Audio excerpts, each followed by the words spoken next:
মহানগর করতেছে আবু সাইদ ভাইয়ের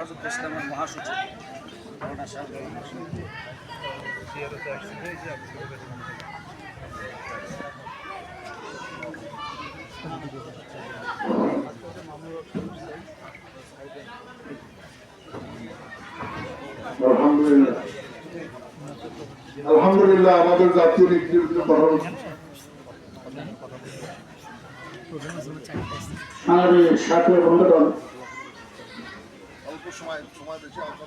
সাথীয় বন্ধুগণ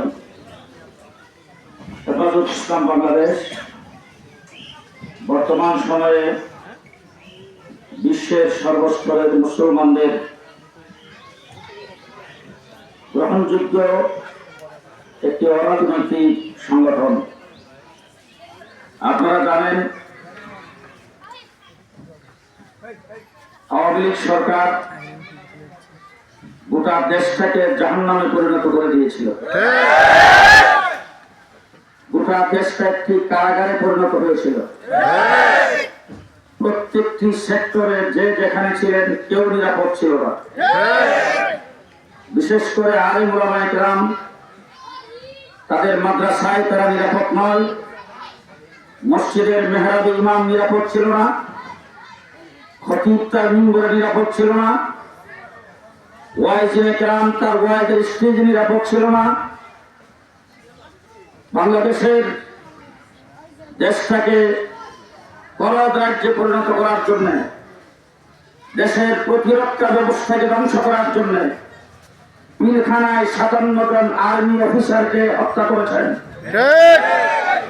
দ্বিতীয় নম্বরে পৃথিবীর দ্বিতীয় কারবালা ঘটাইছেন শাপলা চত্বরে 2013 সালে 5ই মে রাতের অন্ধকারে কারেন্ট বন্ধ করে, লাইট বন্ধ করে, জিকিররত, তাহাজ্জুদরত, সেজদারত, মুনাজাতরত আলেম ওলামায়ে কেরাম ধর্মপ্রাণ মুসলমানদেরকে পাখির মতো গুলি করে হত্যা করেছেন। 15 বছর পর্যন্ত নির্যাতন করেছেন।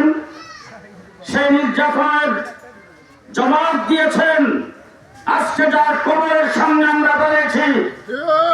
আবু সাইদ শুধু একটা নাম নয়, আবু সাইদ বর্তমান বাংলাদেশের নাম।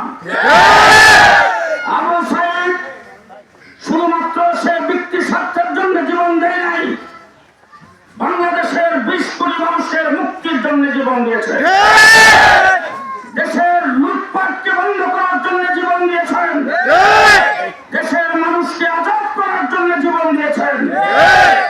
আমরা আল্লাহ পাকের দরবারে দোয়া করব, আল্লাহ পাক যেন আবু সাইদকে শাহাদাতের উচ্চ মর্যাদা দান করেন।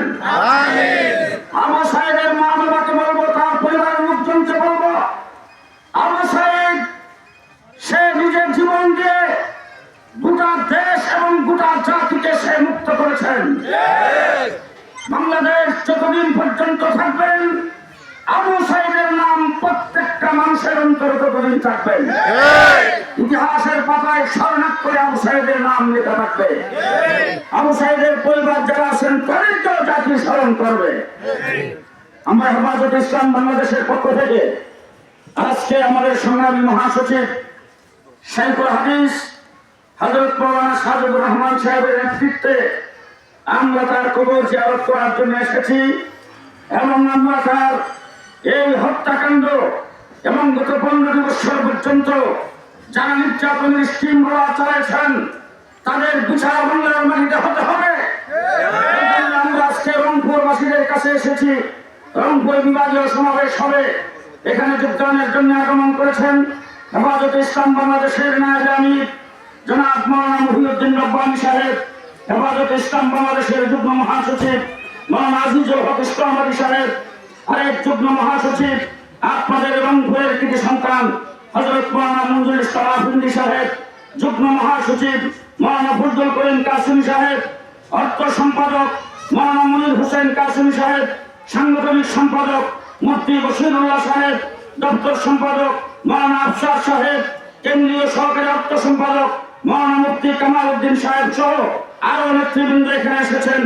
আপনাদের স্থানীয় নেতৃবৃন্দের মধ্যে কেন্দ্রীয় সহকারী সাংগঠনিক সম্পাদক মাওলানা রাজাউল করিম সাহেব উনি আমাদেরকে আজকে এখানে নিয়ে এসেছেন, উনি পুরা প্রোগ্রামটাকে সাজাচ্ছেন। আমরা আপনাদের সকলের মঙ্গল কামনা করি। আবু সাঈদের বাবা মা এবং তার পরিবারকে বলতে চাই, আপনি একটি ছেলে হারিয়েছেন, আমরা লক্ষ ছেলে আপনাদের পাশে আছি। এখন আপনাদের সামনে সংক্ষিপ্ত কথা বলার জন্য অনুরোধ করছি আমাদের যুগ্ম মহাসচিব হযরত মাওলানা ফজলুল করিম কাসেম সাহেব।